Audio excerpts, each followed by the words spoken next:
할렐루야. 이렇게 귀한 자리에 형제교회로 또 초대해 주셔서 너무나 감사를 드립니다. 박종성 담임 목사님 이렇게 귀한 자리를 또 내어 주셔가지고 제가 또 이렇게 서울에서 또 설교를 하게 됐네요. 이게 또 장로님들과 그리고 또 성도님들께 깊은 감사를 드립니다. 저는 강원도 화천에서 왔습니다. 강원도 화천, 대한민국 남자들의 피와 눈물이 서려 있는 강원도 화천인데요. 저희 교회가 어떤 교회인지 한번 이제 간략하게 한번 보여드리고 싶습니다. 제가 준비를 해온 게 있는데, 네, 저희 교회 밖에서 찍은 사진입니다. 자, 이제 저희 교회는 강원도 화천군 하남면 서오질이에요. 네, 이름에 오지가 들었어요. 서쪽에 있는 오지입니다. 근데 지금은 뭐 많이 좋아졌는데 이제 왜 오지라는 이름이 붙었냐 하면 이제 춘천댐이 수몰되고 이제 올라온 거예요. 이제 화전민들이 모여서 살았는데 지금은 지금은 버스도 있고 차가 잘 다니니까 상관이 없는데 이제 그때만 해도 굉장히 어려웠던 동네인 것 같습니다. 그래서 춘천에 있는 사북교회의 기도처로 이제 시작이 됐고요. 저희 교회는 1976년 7월 첫 주, 그러니까 맥주감사 주일날 이 장로님 댁 잠실 있죠, 누에치는 방을 이제 치워서 예배로 시작된 교회입니다. 마을은 40가구 정도 되고 그리고 80여 명이 함께 모여서 살고 있고요. 저희 교회는 약 15명 그리고 입교인은 23명 되는 교회입니다. 작은 교회처럼 보이지만 저희 교회가 그래도 저희 지방에서는 중간은 아니어도 중간보다 약간 큰 교회입니다. 이게 강원도 모습입니다. 화천이 어딨냐 하면 여기 있습니다. 밑으로 춘천이 있고 위로 철원이 있죠. 옆으로는 양구가 있습니다. 이게 이제 화천군 모습인데요. 화천군은 5개의 읍면이 있고 저희 교회는 여기 밑에 중간 아래에 보면 하남면이라고 되어 있죠. 아래에 남쪽에 있어서 하남면입니다. 네, 빨간 점 보이시는 게 저희 교회의 위치입니다. 춘천시랑 붙어 있죠. 그래서 이제 저희 교회가 화천과 춘천의 경계에 있기 때문에 화천에서도 실은 제일 멀고 춘천에서도 제일 먼 곳입니다. 덕분에 또 이제 춘천에서는 또 제일 가까운 화천에 있는 교회가 되게 되는 거죠. 다른 교회들, 화천에 있는 교회들이 저희 교회를 제일 부러워하는 것이 춘천에서 제일 가까운 화천 교회라고 이제 그렇게 이야기들 하죠. 화천에는 이제 3개의 군부대가 있었는데 이제 몇 년 전에 27사단 이기자가 없어졌지만 그래도 그 자리에 다른 장병들이 와서 다 자리를 다 채웠어요. 그래서 이제 저희 교회가 속해 있는 마을입니다. 이제 산 꼭대기에 올라가서 찍었는데 아래에 보시면 파란색 지붕이 저희 교회예요. 지금은 갈색 지붕으로 바뀌었어요. 저희 교회가 갈색 지붕으로 바꾸면서 한번 이제 찍어본 모습이고요. 교회 종탑입니다. 이제 저희 성탄절, 대림절 준비하는 모습이고요. 저희 교회 강단 그리고 봄에 강단입니다. 저희 교회 예배드리는 모습입니다. 그리고 이제 저희 교회는 맥주감사 주일이 저희 교회 창립 기념 주일이잖아요. 매년마다 사진을 다 같이 찍는데요. 올해 같이 찍었던 모습입니다. 그리고 몇 주 전에 저희 이제 김장하고 내려왔습니다. 저희 교회가 하는 일 중에 이제 제일 많이 신경 쓰는 사역 중에 한 가지인데요. 저희 교회는 저희 마을 사람들이 거의 다 다녔었던 교회입니다. 왜 그렇잖아요. 마을에 교회가 하나 있고 어렸을 때 교회를 다 한 번씩 다녔었다. 또는 우리 어머니도 교회를 한 번씩 다녔었어요. 했기 때문에 마을에서 누가 돌아가시면 교회로 이제 장례를 부탁할 때가 있지요. 이제 그러시면 저희 교회에 장례를 부탁하시면 맨 마지막 천국 환송 예배, 발인 예배 때는 저희 교회로 관을 모셔옵니다. 그래서 이제 마을 사람들도 어쨌든 좋든 싫든 교회로 한번 다 모셔서 함께 발인 예배를 정성스럽게 해서 천국으로 보내드립니다. 이제 정기적으로 하는 저희 교회 신방 모습이고요. 성탄절에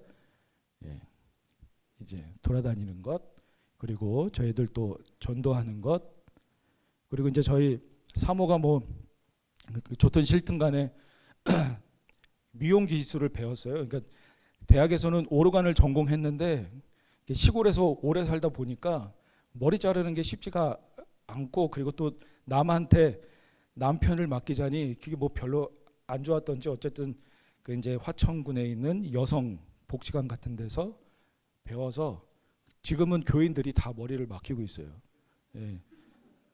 좋든 싫든. 예. 어쩔 수 없어요. 그 양반들도 뭐 머리를 하려면 차를 타고 화천까지 나가야 되는데 나가면 미용실 많죠. 금방 갔다 와서 할 수 있는 일이 아니기 때문에 이제 머리를 말고 몇 시간씩 있어야 되기 때문에 저희 교회 교인들은 어지간하면 이제 교회 와서 머리를 말고 남편 밥도 차려드리고 밭에도 갔다가 또 시간이 되면 와서 해줍니다. 그러니까 뭐 이렇게 하는 게 이제 되게 좋아 보이잖아요. 사진으로 보면 이렇게 미용을 하고 나면 저는 손가락이 부러지게 이제 또 마사지를 또 해줘야 돼요. 네. 어디 갈까봐 다 때려치고 어디 갈까봐 늘 내조 아닌 내조를 하고 있지요.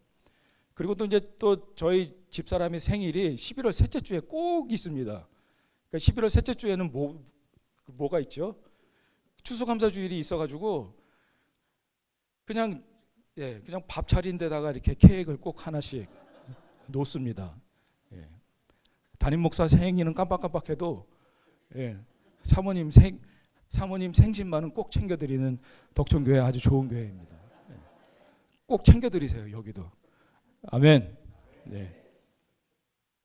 저희 교회가 이제 성탄절 때마다 달란트 잔치도 하고 이제 몇 년 동안은 달란트 잔치를 했고요. 그러니까 아이들 대상으로 하는 것이 아니라 성인들 대상으로 예배 오시면 3달란트, 전도하면 10달란트, 청소하면 5달란트 똑같이 하는 겁니다.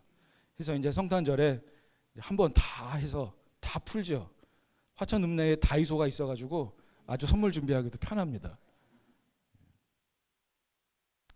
네, 이제 그리고 또 코로나 기간 동안 빵을 만들어서 이렇게 또 나눠드렸었고요. 이제 저희 교회는 4월 첫 주에 파종 감사 예배를 드립니다. 걷어 드리는 것도 감사하지만 올 한 해도 또 씨 뿌릴 수 있도록 하나님이 함께 하셔야 되기 때문에 파종 감사 예배를 드리는데 저희 이제 최하순 집사님이시라고 올해 92이셨거든요. 놀라시면 안 돼요. 94 되시는 분도 계세요. 그러니까 올 한 해도 각종 농산물 씨앗 파종 예배를 하나님께 드립니다. 92살 되신 집사님도 이렇게 늘 감사하시는 마음으로 살고 계십니다. 저희 장로님이 이제 명예 장로를 받으셨는데, 그러니까 저희 교회 터도 내놓으시고 하신 이제 분이신데, 권사님이실 때 이제 제가 처음 부임해서 이제 저한테 이 신방 예배를 받으시면서 하나님 감사드립니다. 목사님 모시고 신방 예배 드리게 해주심을 감사합니다. 네. 저희 교회는 작은 교회이지만 목사를 귀하게 합니다. 하나님, 예수님 다음에 목사님을 귀하게 알죠. 시골 교회가 그러기가 쉽지 않습니다. 왜냐하면요, 마을에 이장도 있고요, 새마을 회장도 있고요, 부녀 회장도 있기 때문에 실은 담임 목사가 그렇게 큰 위치가 아닌데 저희 교회는 담임 목사를 사랑합니다. 여러분들도 그러시길 바랍니다. 저희 장로님이십니다. 명예 장로님이신데 음치세요. 못 듣는데 음치십니다. 그러니까 잘 못 들으시기 때문에 음치인데 가끔 가다가 이렇게 이제 예배 중에 쪽지가 하나 올라옵니다. 예배 중에 특송을 하고 싶습니다. 그래서 이제 어쩔 수 없이 예, 장로님이니까 한번 봐드리는 거예요. 권사님이시면 안 봐드리는데 이렇게 제가 가끔 봐드릴 때가 있죠. 예, 익숙하신 얼굴들이 있으시죠? 제가 너무 감사해서 그냥 한컷 넣어봤습니다. 예. 저희 교회 오셔가지고 이제 사택 문도 고쳐주시고 그리고 또 보일러실 문도 새로 달아주셨습니다. 근데 한 가지 이제 더욱더 감사드릴 것은 이렇게 저희 교회에 전도팀들이 자주 오거든요. 1년에 한 번씩 오시는 교회도 있고 그리고 또 이제 큰 교회에서 가끔 봉사하러 내려오시는데 내려오시는 교회들 특징이 담임 목사님에 대해서 좋은 말을 잘 안 하실 때도 있고 아무 말도 안 하실 때도 있는데 중국교회 선교팀은 내려오셔가지고 담임 목사님 그냥 큰 자랑 잘생겼다, 운동 잘한다, 설교 잘한다, 믿음 좋다부터 너무너무 제가 마음이 너무너무 따뜻하고 좋았습니다. 네, 이 마음 변치 않으시기를 간절히 바랍니다. 네, 감사합니다. 꺼주셔도 됩니다. 네.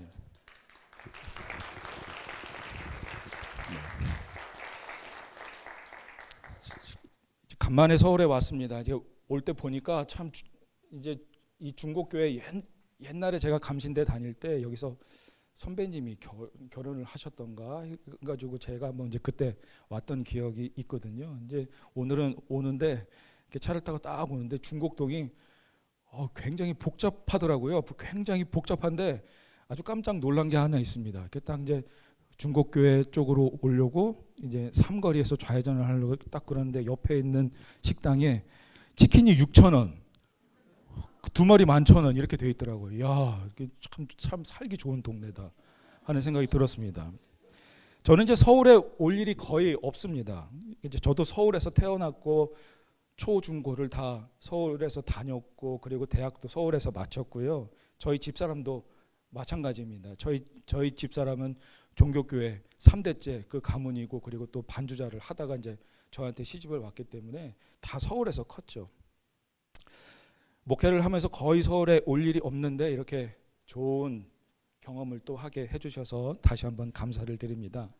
오늘 본문 말씀에 내가 진실로 너에게 이르노니 누구든지 이 산더러 들리어 바다에 던져지라 하고 그 말하는 것이 이루어질 줄 믿고 마음에 의심하지 않으면 어떻게 되리라? 그대로 되리라. 그러므로 내가 너희에게 말하노니 무엇이든지 기도하고 구하는 것은 받은 줄로 믿으라. 그리하면 너희에게 그대로 되리라. 할렐루야. 저희 교회는 15명의 성도라고 표현을 합니다. 때때로 어떤 주일은 20명이 모여서 예배를 드릴 때도 있고요. 그보다 더 훨씬 많이 모일 때도 있습니다. 가끔 어쩌다가 한번 휴가철에 갑자기 한번 한 30명씩 모일 때도 있지요. 이제 그때가 되면 목사로서 막 뿌듯한 마음이 있기도 한데 어쨌거나 저희는 15명이 늘 모여서 예배를 드립니다. 한여름에는 30-40명이 모일 때도 있고 어쩔 때는 막 7명, 8명도 안 모일 때가 있습니다. 왜냐하면 바쁘니까요. 평균적으로 그리고 주일 예배에 빠지지 않고 오시는 분들을 이제 저희 가족들 포함해서 15명이라고 이제 제가 늘 그렇게 이야기를 하는데 15명의 성도들이 모이면 걱정거리가 얼마나 있을 것 같습니까? 성도들이 많은 교회는 그만큼 걱정거리가 많잖아요. 이제 그렇다면 15명이 모이는 저희 교회는 걱정거리가 얼마나 있겠습니까? 적어도 15개는 있겠죠. 그러면 참 이게 딱 15개 정도만 있으면 참 좋을 것 같은데 그렇지는 않습니다. 제가 이제 큰 교회에서 부목사로도 사역을 해보고 하니까 이제 그 경험적으로 알게 되는데 큰 교회나 작은 교회나 걱정거리 양은 똑같더라고요. 총량은 똑같습니다. 그리고 목사가 해결해야 될 일들도 양이 똑같습니다. 저희 독촌교회는 아까도 말씀드렸지만 90세 이상 성도님들이 3분 계십니다. 94세, 92세, 91세 이렇게 계시는데요. 이분들 신방을 자주 갑니다. 자주 가면 많은 염려거리가 있습니다. 갈 때마다 염려가 바뀝니다. 참 마음이 그런 거예요. 그러니까 한편으로는 나이가 많아지면 삶의 지혜도 좀 생겨나고 그리고 감정도 좀 무뎌지고 해서 걱정거리가 좀 덜 할 것 같은데 나이가 들면 들수록 염려와 걱정도 같이 증가하게 된다는 걸 제가 늘 깨닫게 되죠. 여튼간에 어느 교회든지 어떤 환경이나 그리고 또 형편이든지 상관없이 성도들의 마음에 근심도 있고 걱정도 있고 두려움은 늘 가득하죠. 성경을 보게 되면 예수님의 제자들도 큰 위기를 만났을 때 두려워 떨었습니다. 예수님과 함께 하고 있는데도 말이죠. 한 번은 예수님께서 제자들한테 배를 타고 갈릴리 바다를 건너가라 라고 말씀을 하셨죠.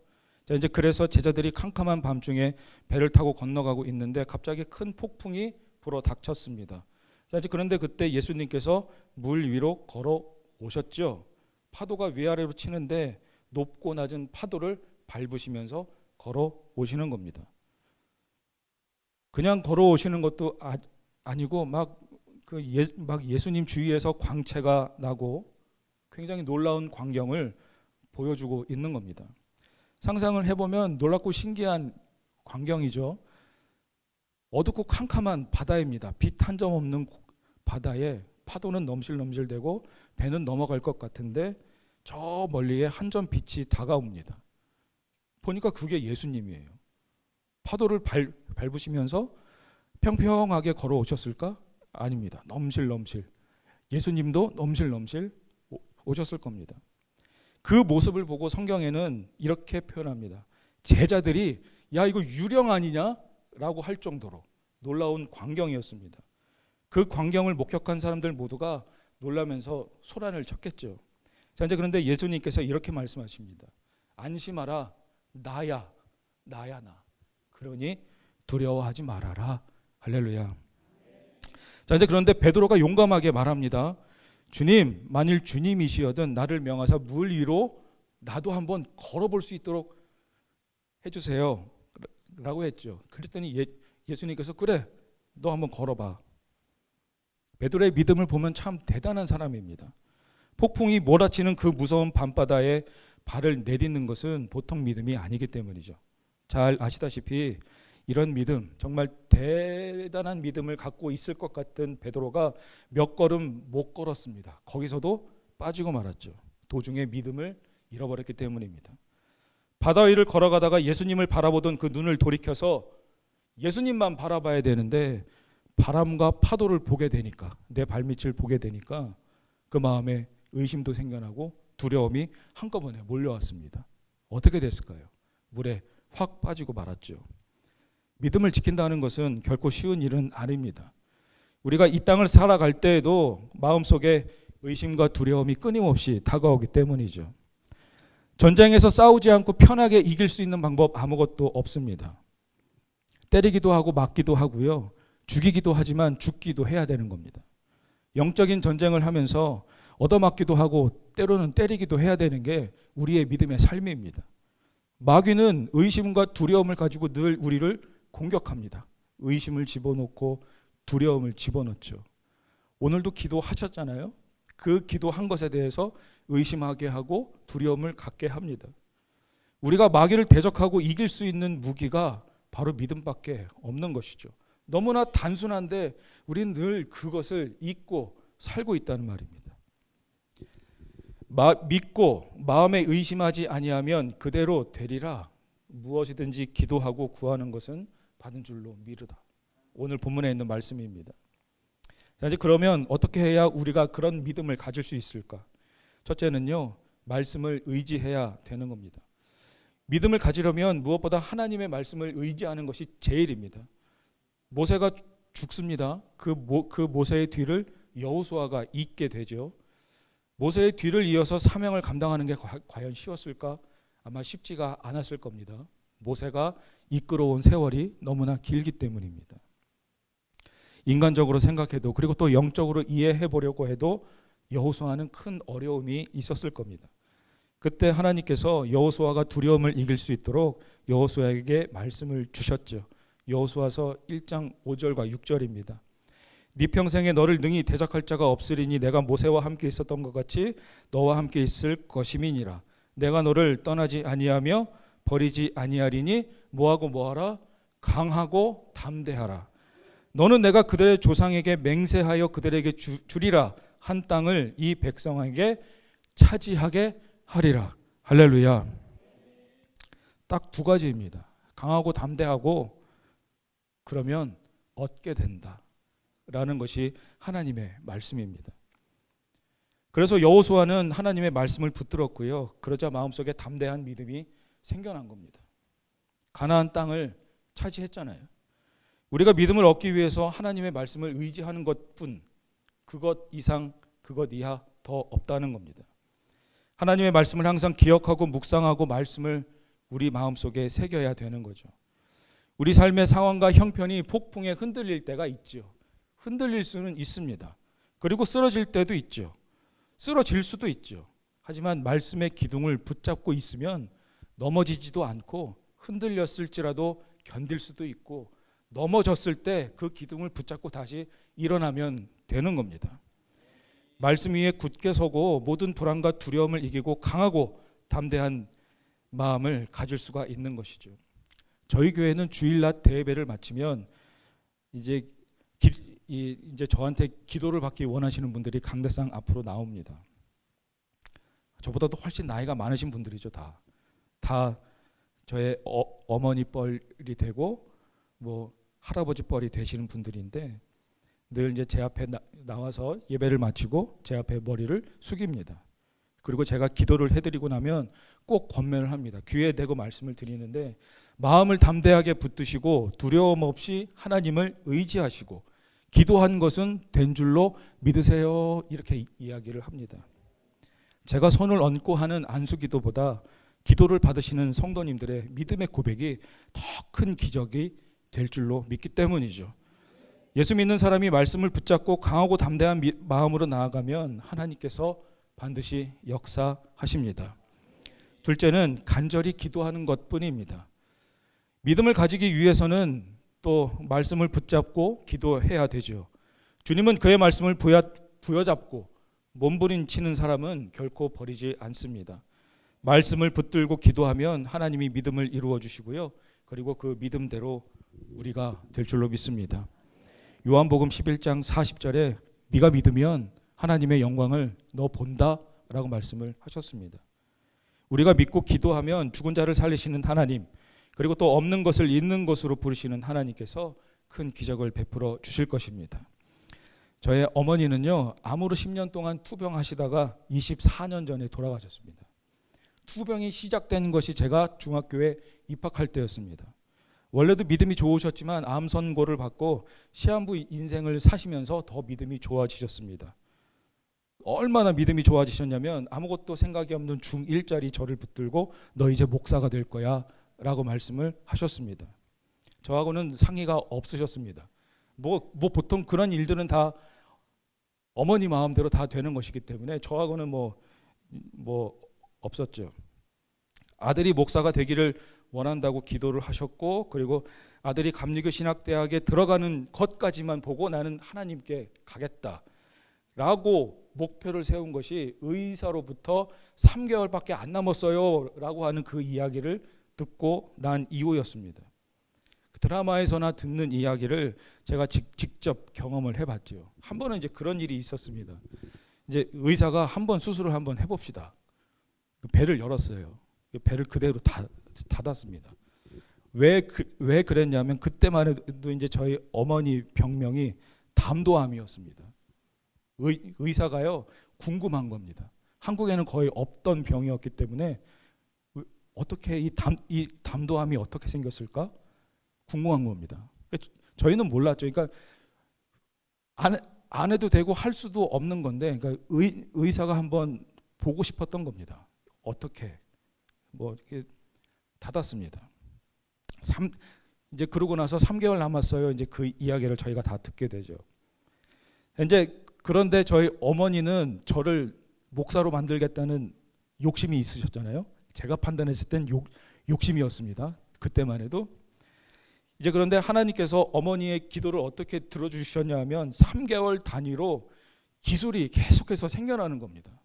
약이 계속해서 막 생겨나게 되는 건데, 병원에서는 담도암이 너무 궁금한 거예요. 이 기술을 적용하면 어떻게 될까? 무료로 한번 해보십시다. 이거 하나 안 하나 똑같잖아요. 저희는 하면 잘 되면 좋은 거고 안 되면 원래 계획대로 3개월. 그러니까 뭐 계속해서 하신 것이 10년입니다. 아들이 감리교 신학대학교를 입학한 것뿐만 아니라 군대를 제대한 것도 보셨고, 군대 제대한 아들이 결혼하기로 한 여자까지 데리고 온 것까지 보고 돌아가셨습니다. 그 여자가 다행히도 지금 저기 뒤에 이제 저하고 같이 화천에서 와서 참 다행이죠. 이렇게 편하게 말을 할 수가 있으니까. 이제 그런데 군대를 제대하고 어머니가 돌아가셨으니까 저는 어떻게 했을까요? 잘 된 겁니다. 약속 안 지켜도 될 거잖아요. 저도 역시 감리교 신학 대학교까지만 가는 것이 저한테는 목표입니다. 목사가 되리라고는 생각을 안 했기 때문이죠.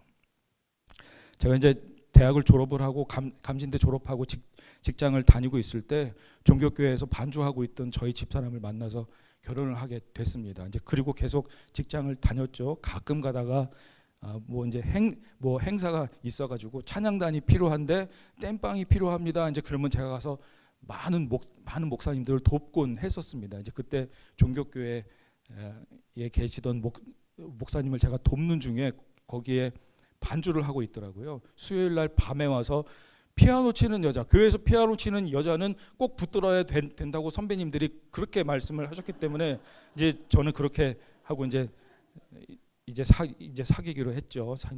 이제 사귀고 있는데 저희 집사람도 제가 목사가 될 거라고는 생각을 안 했습니다. 왜냐하면 그럴 마음이 서로가 없었기 때문에. 자, 이제 그런데 장모님께서 사위가 서원을 한 아들이란 걸 어느 날 알게 되셨어요. 이제 제가 옛날 이야기를 하니까 이제 저희 장모님 생각이 바뀐 겁니다. 그렇다면 사위를 목사로 만들어야겠지. 그렇게 해서 제가 직장을 다니다가 뒤늦게 감신대학원을 또 가게 되었습니다. 하여튼 뭐 그렇게 해서 지금 저는 화천에 있는 덕천교회 담임이 되었고 오늘 중국교회에서 설교를 하게 되었죠. 믿고 기도하니까요. 그리고 간절히 기도하니까 기도가 이루어집니다. 10년이 훨씬 지나고 20년이 가까이 됐는데 그때 이루어지더라고요. 어머니의 기도가 장모님의 바람이 되었고 그리고 그 바람과 기도가 저한테는 사명과 소명이 되었습니다. 예수님께서 말씀하시기를 구하라 그러면 너희에게 주실 것이요 찾으라 그러면 찾아낼 것이요 문을 두드리라 그리하면 너희에게 열릴 것이다. 구하면 받고 찾으면 찾아내고 두드리면 열린다. 우리가 기도해야 하나님께서 일하시고 기적을 베푸신다는 것 믿으시는 우리 성도님들 되시길 간절히 바랍니다. 마지막으로 믿음을 선포해야 됩니다. 인생의 어려움을 만날 때 입술의 고백이 제일 중요합니다. 저는 저희 성도님들에게 늘 이야기를 할 때 설교 듣기 힘드시면 제가 이렇게 이제 설교 중간중간마다 이제 같이 이렇게 따라하게 하거든요. 졸다가도 제가 따라하는 것만 입술로 고백하세요. 나중에 천국에서 다 만나야 되니까. 누구는 안 만나면 안 되잖아요. 제가 이렇게 말씀을 드리면 졸다가도 합니다. 이렇게 다 따라 하시더라고요. 작은 것도 하나님께서 늘 들어주시는데 저희 마을은 배달이 안 됩니다. 신문도 안 오거든요.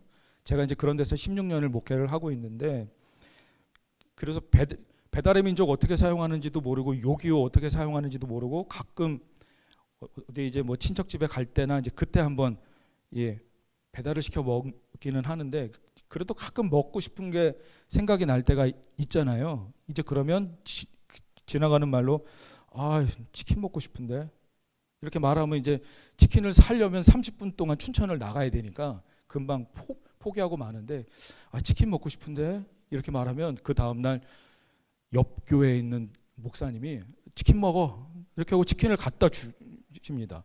진짜로요. 이건 제가 어딜 가도 늘 자랑을 하는 것인데 하나님께서 그렇게 채워주시는 거란 말입니다. 더 큰 것도 채워주시면 좋은데 안 채워주셔요. 제가 한번 어디 식당 개업하는 식당을 가서 국밥을 먹고 나왔는데 그 식당에서 로또를 한 장씩 줬어요. 줄이 두 줄 가 있는 로또를 한 장씩 줬는데 괜히 욕심이 생기잖아요.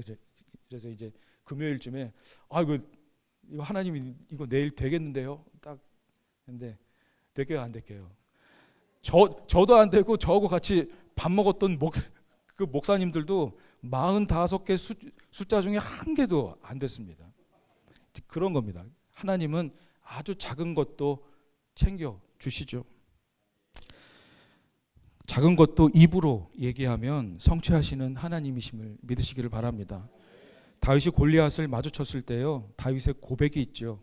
하나님께서 너를 내 손에 붙이시리라. 이거를 입으로 고백을 했습니다. 그 고백을 들었던 앞에 있는 사람들은 웃었죠. 하나님은 그 고백을 들으셨습니다. 사람들은 우습게 봐도요, 하나님은 귀하게 보십니다. 현실적인 상황과 형편은 뒤로 한 믿음의 고백이죠. 누가 봐도 우스워 보이지만 하나님은 그 고백을 들어서 사용하셨다는 겁니다. 의심과 불안과 공포와 싸울 때 입술의 고백은요, 강하고 담대해야 되는 거죠. 사단 마귀는 끊임없이 우리를 유혹하고 죄에 빠지게 하기 때문에 더욱 강하고 담대해야 되는 겁니다. 말씀에 서야 되고 기도해야 되고 그리고 강하게 담대하게 입술의 말로 선포해야 되는 것이죠. 우리 입술의 말이 중요한 것은 하나님께서 우리의 말을 들으시고 그대로 역사하시기 때문이죠. 이 세상을 살아갈 때 누구에게나 걱정도 있고 염려도 있고 두려움도 있습니다. 나는 조금도 두렵지 않다라고 말하는 사람 아무도 없죠. 많은 사람들이 하나님이 과연 내 기도를 들어주실까? 나를 과연 사랑하실까? 나를 과연 돌보아 주실까? 의심하고 두렵고 그리고 그것을 다 끌어안고 살아가고 있습니다. 믿음으로 모든 두려움을 이길 수 있음을 입으로 선포하시기를 간절히 바랍니다. 그리고 하나님의 기적을 체험하십시다. 계란으로 바위를 쳐야 되는 상황이 매일매일 다가오죠. 세상의 지식은요, 계란으로 바위 치면 계란이 영락없이 깨지게 되어 있습니다. 하지만 우리 중곡교회와 그리고 저희 덕천교회 성도들의 믿음은 계란으로 바위를 내리쳐도 하나님이 나를 붙드시면 바위가 깨지더라. 할렐루야. 저와 여러분들은 보이지 않는 것을 믿는 사람들입니다. 볼 수도 없는 것들을 믿는 사람들이죠. 주님께서 네가 믿으면 하나님의 영광을 보리라 라고 말씀하셨습니다. 오늘날도 여러분이 믿으면 하나님께서 기적을 행하실 줄로 믿습니다. 함께 잠시 기도하겠습니다.